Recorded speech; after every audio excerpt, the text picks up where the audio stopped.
In 2022, nearly 49 million people struggled with a substance abuse disorder in the U.S. Even though it's a problem that affects so many people, it can be difficult to talk about.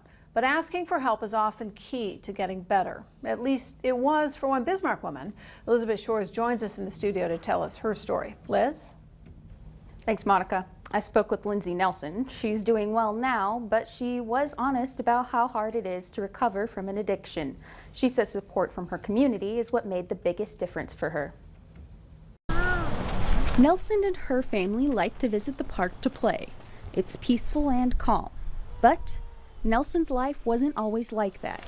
She says the abuse she experienced throughout her childhood made her feel numb, and she didn't know what to do or who to turn to. She says even when she did stop using drugs because of a pregnancy, her mental health problems continued. I was still had that, that overwhelming emptiness and that rejection, that self-worth was really not there at all. I had such low self-esteem. Substance abuse was a way for her to deal with her mental health problems, which she says is often the case for many people. That was my outlet was the alcohol and the drugs, and I had my first relationship was abusive, and I had gotten a spine injury, so I was prescribed narcotics when I was 19. She says even though her family was supportive of her, they didn't realize the extent of the abuse she'd faced. People knew about like the domestic abuse because they'd have bruises and stuff, but not like the full extent of it, or it just seemed like there was just event after event that was just like, building up. She tried many times to kick her disorder, but eventually she would relapse.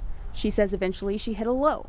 She'd gone to prison, was dealing with child custody problems, and had her car towed. I didn't have a home, I didn't have a car, I didn't have an ID. All my belongings were in my vehicle, and it got towed and they wouldn't let me get anything out. So I was literally at ground zero all by myself, like on the street. The turning point for her started when a care coordinator helped her find treatment and shelter. She began to use different programs like Celebrate Recovery and worked with different organizations like Heartview, Blessed Builders, and Independence Incorporated. She says living in a sober living home helped her find her feet again and prepared her to re-enter society. What's more, while she worked on healing from her addictions, her mental health began to improve as well. You don't have to stay in the dark. There is a lot of places and people that will help you. It's a difficult topic for Lindsay to talk about, but she says if her story can help encourage even one person to reach out for help, it will have been worth it to share it.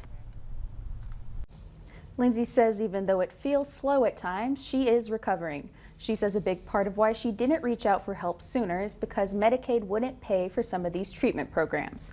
When it did start covering them, she felt more comfortable asking for help. She says she's been impressed with the kind of help she's been able to find in Bismarck.